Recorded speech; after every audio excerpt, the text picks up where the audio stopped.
শোনো না, বলছে এতগুলো চিংড়ি আনলাম, তো ওটা তো বানাওনি, তো কিছু বানাও না।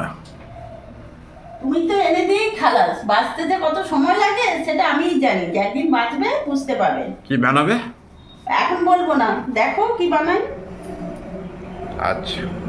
চিংড়ি মাছটা ভালো করে কেটে ধুয়ে পরিষ্কার করে লবণ হলুদ মাখিয়ে নিলাম। এদিকে কড়াইতে আমি তেল দিয়ে গরম কষাতে দিয়ে দিয়েছি।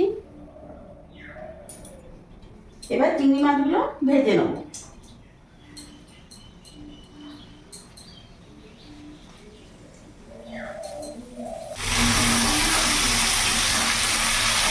চিংড়ি মাছটা এখানে ভাজা হোক, ততক্ষণে আমি একটা মশলা করে নেব।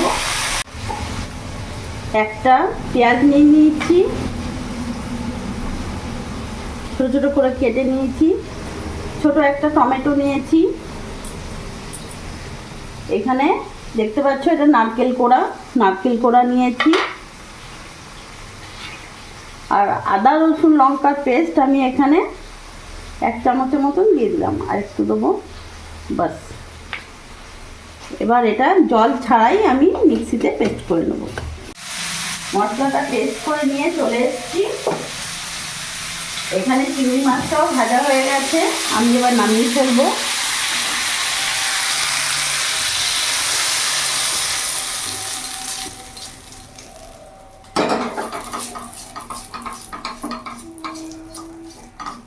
কড়াইতে সামান্য 2 চামচের মতন রিফাইন অয়েল দিয়ে দিলাম।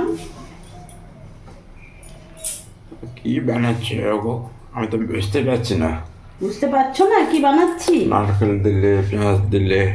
দেখো, এবার ফোড়নে দিয়ে দিলাম এখানে কালো জিরে। কালো জিরে ফোড়নে দিয়ে দিলাম, আর একটা শুকনো লঙ্কাকে 2টো টুকরো করে দিয়ে দিলাম। ফোড়নটা একটু ভাজা হোক। এবার এই তেলের মধ্যে আমি লবণ দিয়ে দিলাম 1 চামচ, হলুদ গুঁড়ো দিয়ে দিলাম। গ্যাসের ফ্লেমটা এই সময় একেবারে সিম আঁচ করা থাকবে। এবার বেটে রাখা নারকেলটা আমি দিয়ে দিলাম মশলাটা।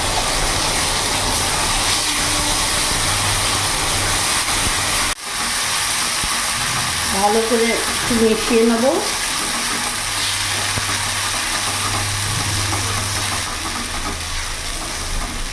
এরই মধ্যে সামান্য একটু চিনি দেবো।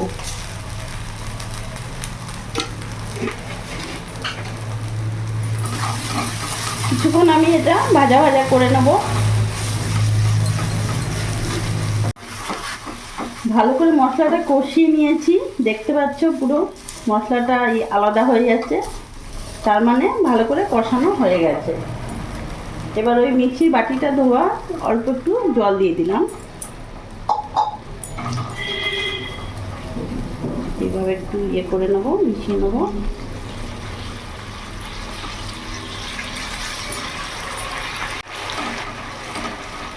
এবার ভেজে রাখা চিংড়ি মাছগুলো আমি পুরোটা দিয়ে দেবো। যারা চিংড়ি মাছ খেতে ভালোবাসো তারা এই রেসিপিটা অবশ্যই একবার করে দেখো। এটা হচ্ছে নারকেল চিংড়ি, দারুণ লাগে খেতে। ভাত, রুটি, পরোটা, ফ্রাইড রাইস। এবার বুঝতে পারছো আব সমঝা যে আমি রেসিপিটা কি বানাচ্ছি? এটা হচ্ছে নারকেল চিংড়ি। এখন আরও 2-3 মিনিট আমি এইভাবে ফুটিয়ে নেব।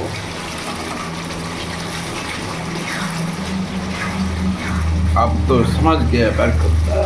যারা চিংড়ি মাছ ভালোবাসো তারা অবশ্যই এই রেসিপিটা একবার করো, দুর্দান্ত লাগে।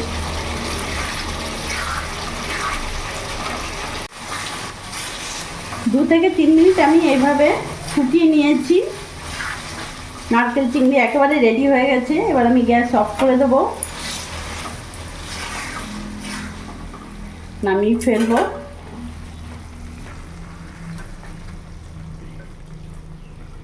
চিংড়ি মাছ তো খাই অনেক রকম করে, কিন্তু এই রেসিপিটা জিভে লেগে থাকার, এতটাই টেস্টি হয়।